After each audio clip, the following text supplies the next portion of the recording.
Welcome to this legacy verse poetry reading of Henry Wadsworth Longfellow's Paul Revere's Ride. It was written in April of 1860 on the eve of the Civil War. Longfellow crafted this poem amid mounting national tension over slavery and disunion. As a committed abolitionist, he used Paul Revere's Midnight Ride not merely to retell history, but to inspire courage, vigilance, unity, and a fractured nation. As you listen, consider how the poem blends myth and history, calling Americans to remember their founding ideals in a time of peril. We'll explore this more deeply in the commentary that follows. But now, the poem, Paul Revere's Ride, by Henry Wadsworth Longfellow. Listen, my children, and you shall hear of the midnight ride of Paul Revere. On the 18th of April in 75, hardly a man is now alive who remembers that famous day and year, he said to his friend, if the British march by land or sea from the town tonight, hang a lantern aloft in the belfry arch of the North Church Tower as a signal light. One if by land, and two if by sea. And I on the opposite shore will be, ready to ride and spread the alarm through every Middlesex village and farm, for the country folk to be up and to arm. Then he said good night, and with muffled oar silently rowed to the Charleston shore, just as the moon rose over the bay, where, swinging wide at her moorings, lay the Somerset, British man of war, a phantom ship, with each mast and spar across the moon like a prison bar, and a huge black hulk that was magnified by its own reflection in the tide. Meanwhile, his friend, through alley and street, wanders and watches with eager ears, till in the silence around him he hears the muster of men at the barrack door, the sound of arms and the tramp of feet, and the measured tread of the grenadiers, marching down to their boats on the shore. Then he climbed the tower of the old North Church by the wooden stairs with stealthy tread to the belfry chamber overhead, and startled the pigeons from their perch on the somber rafters that round him made masses and moving shapes of shade. By the trembling ladder, steep and tall, to the highest window in the wall, where he paused to listen and look down a moment on the roofs of the town and the moonlight flowing over all. Beneath, in the churchyard, lay the dead, in their night encampment on the hill, wrapped in silence so deep and still that he could hear like a sentinel's tread the watchful night wind, as it went creeping along from tent to tent and seeming to whisper, all is well. A moment only he feels the spell, the place and the honor, hour and the sacred dread, the lonely belfry and the dead. For suddenly all his thoughts are bent on a shadowy something far away, where the river widens to meet the bay. A line of black that bends and floats on the rising tide, like a bridge of boats. Meanwhile, impatient to mount and ride, booted and spurred with a heavy stride on the opposite shore, walked Paul Revere. Now he patted his horse's side, now he gazed at the landscape far and near, then impetuous stamped the earth and turned and tightened his saddle girth. But mostly he watched, with eager search, the belfry tower of the old North Church, as it rose above the graves on the hill, lonely and spectral and somber and still. And lo, as he looks on the belfry's height, a glimmer, then a gleam of light.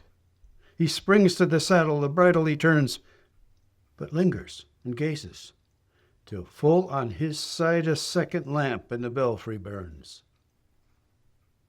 A hurry of hooves in a village street, a shape in the moonlight, a bulk in the dark, beneath from the pedals in passing, a spark. Struck out by a steed flying fearless and fleet, that was all.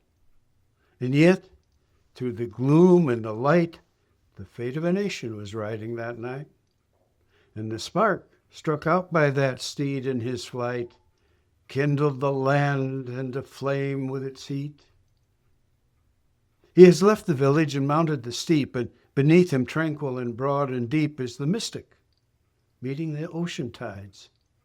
And under the alders that skirt its edge, now soft on the sand, now loud on the ledge, is heard the tramp of his steed as he rides. It was 12 by the village clock when he crossed the bridge into Medford town.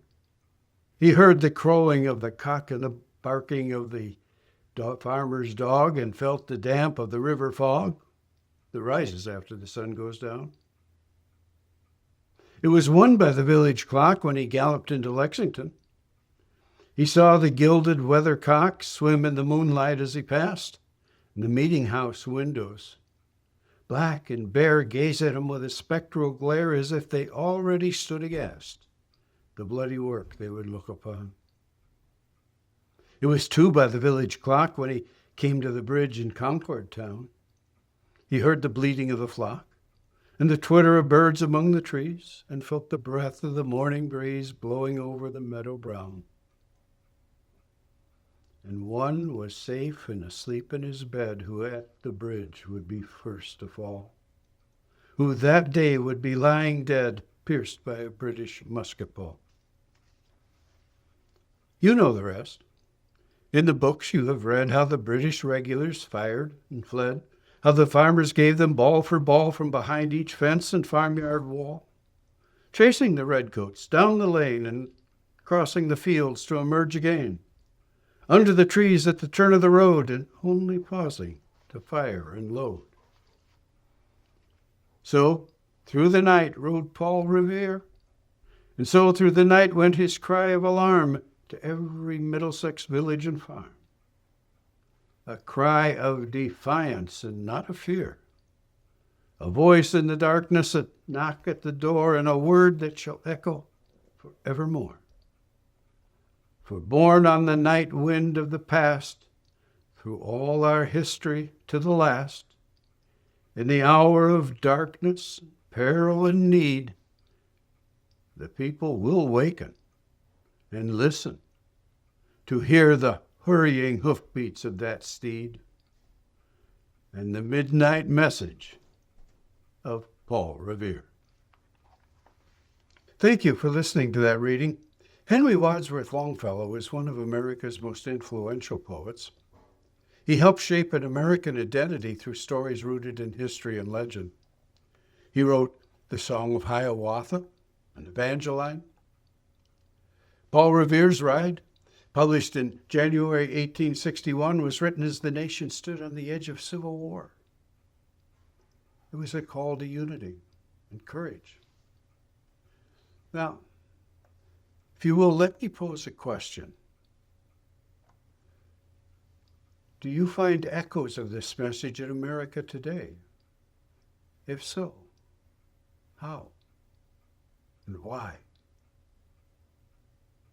The poem celebrates Paul Revere, a silversmith and patriot who rode on April 18, 1775 to warn of British troops marching towards Concord. But he was not alone. William Dawes and Samuel Prescott also rode that night. Prescott, in fact, was the only one to reach Concord.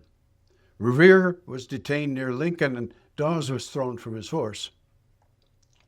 Yet, Longfellow chose Revere as his hero, turning what was a cooperative effort into a single, timeless symbol of courage.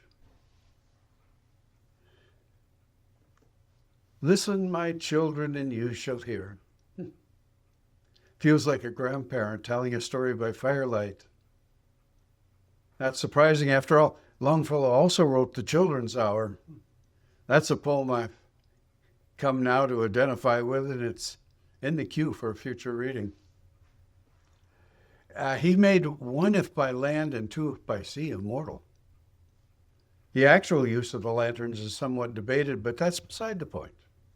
The poem heightens drama through simplicity. And we all remember the shout The British are coming. But at the time, the colonists still thought themselves as British, so Revere more likely cried, the regulars are coming. But Longfellow preferred the legend to the fact, and in fact, it works. Notice how the poem, though, shifts between past and present tense, blending history and immediacy in the final stanza, where he warns of an hour of darkness in peril and need.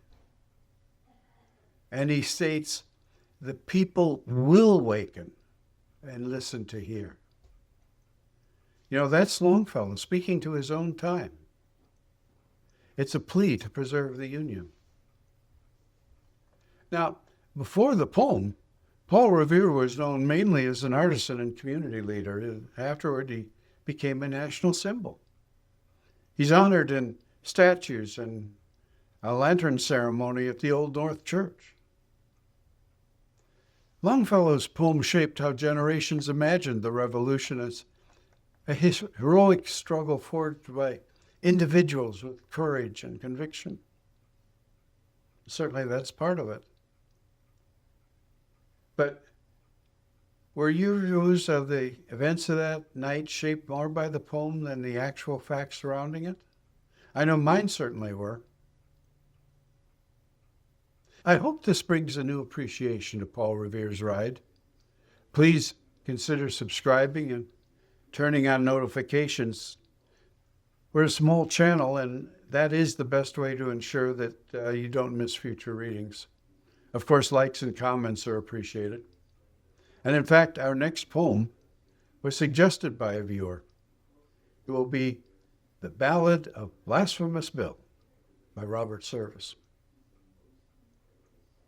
Thank you for joining me, and as always, guard your health and stay engaged.